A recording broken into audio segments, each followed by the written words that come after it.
और इम्पोर्टेंट खबर में कल बाजार पर नाल्को का ओएफएस खुलेगा। सरकार ओएफएस के लिए सरकार ने फ्लोर प्राइस 67 रुपए प्रति शेयर तय किया है। इशू के जरिए सरकार कंपनी ने अपनी 10% हिस्सेदारी बेच रही है। ओएफएस से सरकार को 1350 करोड़ रुपए मिलने की उम्मीद जताई जा रही है। फिलहाल नाल्को में सरकार की 74.58% हिस्सेदारी है।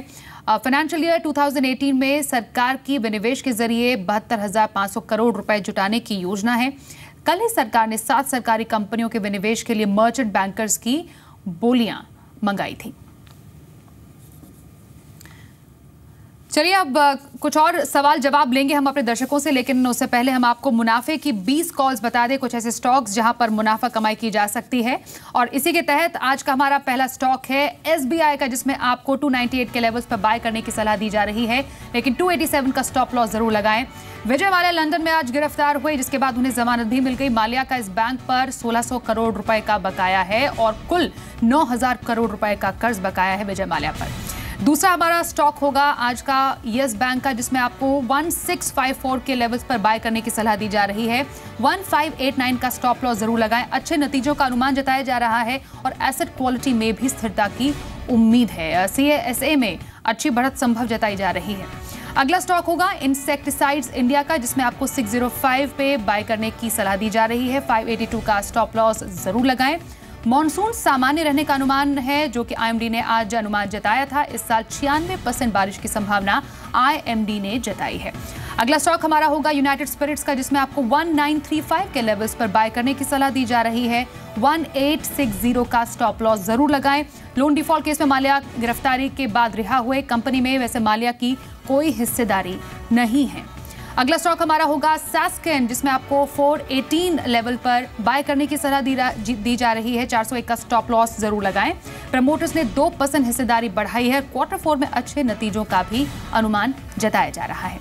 अगला स्टॉक हमारा है HPCL, जिसमें आपको 571 के लेवल्स पर बाय करने की सलाह दी जा रही है। 549 का स्टॉप लॉस जरूर लगाएं।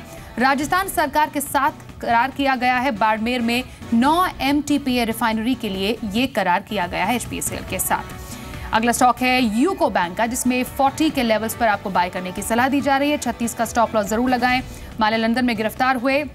माल्या पर 9000 करोड़ रुपए का कर्ज है और खासतौर पर यूको बैंक का 320 करोड़ रुपए का बकाया इस वक्त माल्या पर है। अगला स्टॉक हमारा होगा HOEC, जिसमें 87 के लेवल पर बाय करने की सलाह दी जा रही है। 83 का स्टॉप लॉस जरूर लगाएं। घाटे से मुनाफे में कंपनी आई है। 1.8 करोड़ रुपए के घाटे के मुकाबले 9.8 करोड़ रुपए मुनाफा इस कंपनी ने कमाया है। अगला स्टॉक होगा जैन इरिगेशन का, जिसमें आपको 102 के लेवल पर बाय करने की सलाह दी जा रही है। 98 का स्टॉप लॉस जरूर लगाएं। आईएमडी के मुताबिक मॉनसून सामान्य रहेगा, जिसके बाद 96% बारिश की संभावना जताई जा रही है और कुछ मूवमेंट इस पर्टिकुलर स्टॉक में देखी जा सकती है। उसके बाद हमारा 10वां स्टॉक होगा NTPC, जिसमें आपको 165 के लेवल पर बाय करने की सलाह दी जा रही है। 159 का स्टॉप लॉस जरूर लगाएं। बिजली उत्पादन की लागत में कमी जताई जा रही है। 1.65 रुपए प्रति यूनिट की कमी। कोल की क्वालिटी और सप्लाई में भी सुधार की उम्मीद जताई गई है। चलिए 10 स्टॉक्स की हमने बात की है, इनमें से आपका कोई पसंदीदा? किरण, एसबीआई पे नजर रखनी चाहिए। एक पिछले 8-10 ट्रेडिंग सेशन में एक अच्छा बेस बिल्डिंग फॉर्मेशन हुआ है। करीबन 188-189 का बहुत इंपॉर्टेंट सपोर्ट है। जब तक इसके ऊपर है तब तक सेफ है, पर बाइंग करना है तो 297 के ऊपर मैं बाय करने की सलाह दूंगा, या 296 के लेवल। ये बहुत इंपॉर्टेंट है। पिछले कई ट्रेडिंग सेशन में ये बहुत इंपॉर्टेंट रेजिस्टेंस के तौर पे खरा उतरा है। तो 197 के ऊपर या इस एसबीआई में बाय करने की सलाह होगी। करीबन 292 का स्टॉप लॉस रहेगा और 307-308 के लेवल्स भी देखने को मिल सकते हैं। तो एसबीआई आपका फेवरेट पिक इन 10 स्टॉक्स में से। अगले 10 स्टॉक्स की भी बात कर ले, जिसमें अगला जो हमारा स्टॉक है वो होगा वाटेक का, जिसमें आपको 680 के लेवल्स पर बाय करने की सलाह दी जा रही है। 658 का स्टॉप लॉस जरूर लगाएं। निचले स्तरों से शेयर में पुल बैक देखा गया। गिरते बाजार में शेयर में खरीदारी हुई है। अगला जो स्टॉक है वो है नेलकास्ट का, जिसमें 67 के लेवल पर बाय करने की सलाह आपको दी जा रही है। 61 का स्टॉप लॉस जरूर लगाएं। शेयर में वॉल्यूम के साथ खरीदारी हुई। सभी अहम एवरेजेस के ऊपर ये शेयर रहा है। अगला स्टॉक है वेल्सपन इंडिया का, जिसमें 97 के लेवल्स पर बाय करने की सलाह दी जा रही है। 92 का स्टॉप लॉस जरूर लगाएं। चुनिंदा टेक्सटाइल शेयरों में खरीदारी हुई है। 2 सत्रों में वॉल्यूम में इजाफा देखने को मिला है। अगला शेयर हमारा है CESC का, जिसमें 874 के लेवल्स पर बाय करने की आपको सलाह दी जा रही है। 853 का स्टॉप लॉस जरूर लगाएं। खासतौर पे पावर शेयरों में खरीदारी देखी गई। अप्रैल फ्यूचर्स में ताजा खरीदारी है ये। अगला जो स्टॉक है वो है JHS स्वेनगार्ड का, जिसमें आपको 45.5 के लेवल पर बाय करने की सलाह दी जा रही है। 42 का स्टॉप लॉस जरूर लगाए। सभी अहम एवरेजेस के ऊपर ये शेयर रहा। 2 हफ्ते की औसत से ज्यादा वॉल्यूम इसमें देखी गई है। अगला जो शेयर है वो है कोरोमंडल इंटरनेशनल का, जिसमें 356 के लेवल पर बाय करने की सलाह आपको दी जा रही है। 341 का स्टॉप लॉस जरूर लगाए। चुनिंदा एग्री शेयरों पर दाम लग रहा है। लगातार 3 हफ्ते से शेयर पॉजिटिव देखा गया है। अगला जो स्टॉक है वो है केसोराम का, जिसमें 164 के लेवल पर बाय करने की सलाह आपके लिए। 156 का स्टॉप लॉस जरूर लगाएं। गिरते बाजार में यह शेयर चढ़ा है। 2017 के सबसे ज्यादा ट्रेडिंग वॉल्यूम इसमें देखे गए हैं। अगला स्टॉक है गारवारे वॉल का, जिसमें आपको 770 के लेवल पर बाय करने की सलाह दी जा रही है। 749 का स्टॉप लॉस जरूर लगाएं। अब तक के उच्चतम स्तर पर यह शेयर देखा गया है। अगला जो स्टॉक है वो है बायोकॉन का, जिसमें आपको 1135 के लेवल पर बाय करने की सलाह दी जा रही है। 1105 का स्टॉप लॉस जरूर लगाएं। निश्चित स्तरों से शेयर में पुल बैक देखा गया है। खासतौर पर चुनिंदा फार्मा शेयरों में खरीदारी हुई है। और आखिरी शेयर है नवभारत का, जिसमें 144 के लेवल पर बाय करने की सलाह आपके लिए। 136 का स्टॉप लॉस लगाएं। शेयर के वीकली चार्ट बेहद मजबूत रहे हैं। सभी अहम एवरेजेस के ऊपर यह शेयर रहा है। इन शेयर्स में आपका कोई फेवरेट पिक, किरण? हाँ, 2 स्टॉक्स मुझे अच्छे दिखते हैं चार्ट के हिसाब से। वेल्सपन बहुत अच्छा दिखाई दे रहा है। मुझे लगता है इधर से और भी अच्छा मूव देखने को मिल सकता है। दूसरा होगा CSC में एक अच्छा मूव देखकर आज देखने को मिला था, पर सेकेंड हाफ में थोड़ा सा फिसलता नजर आया, तो इस पे थोड़ा सा ध्यान रखना चाहिए। मेरा ब्रेकआउट लेवल करीबन 868 का रहेगा। अगर 868 के ऊपर चलता है तो इस स्टॉक में बिल्कुल बाय करके चलना चाहिए। करीबन 888, 894 के लेवल्स आपको देखने को मिल सकते हैं कल के सत्र में। ऑलराइट, चलिए फेसबुक के जरिए भी हमारे पास कुछ सवाल आए हैं और ऐसा ही पहला सवाल है ज्योति रंजन बेहारा जी का।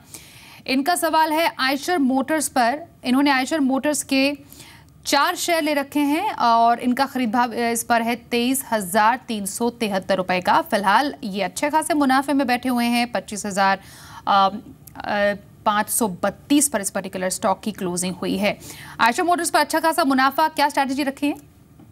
बिल्कुल होल्ड करके चलना चाहिए। कोई दिक्कत वाली बात दिखाई नहीं दे रही है। टेक्निकली क्या हुआ है कि अक्टूबर 2016 का टॉप भी 26,500 था और इस महीने का टॉप भी 26,500 है।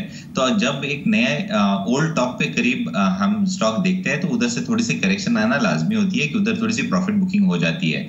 तो थोड़ा सा करेक्शन आ सकता है 25,000 या 24,500 तक, पर वो बाय करने की सलाह होगी।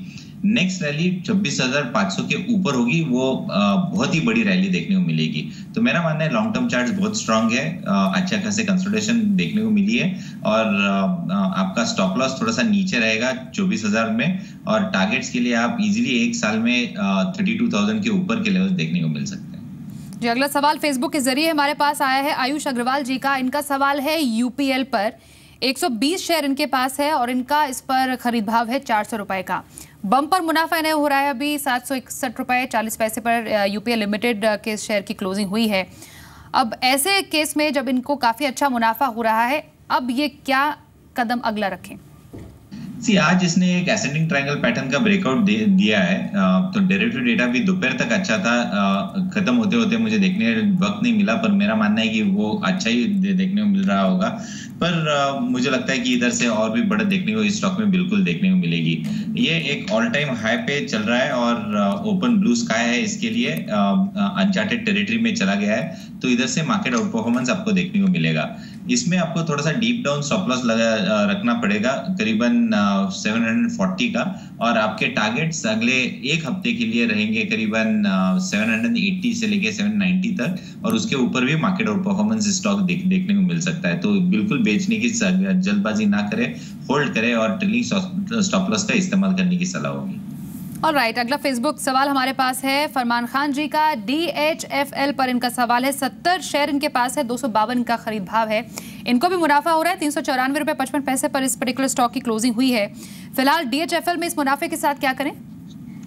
नहीं, होल्ड ही करना चाहिए, ट्रेलिंग स्टॉप लॉस का इस्तेमाल करना चाहिए। चार्ट पैटर्न बहुत स्ट्रांग है, स्ट्रक्चर स्ट्रांग है, जो डिमांड देखने को मिल रहा है वो अच्छा है, consistently higher top higher bottom कर रहा है ये स्टॉक। तो ऐसे स्टॉक से बाहर निकल जाने के में कोई मतलब नहीं होता। मेरा मानना है कि ये होल्ड ही करना चाहिए। इसमें थोड़ा सा deep down stop loss suggest करूंगा 330 का, और टारगेट्स के लिए अगले 6 महीने के अंदर आपको ये टारगेट्स करीबन 450 के ऊपर के लेवल देखने को मिलेंगे।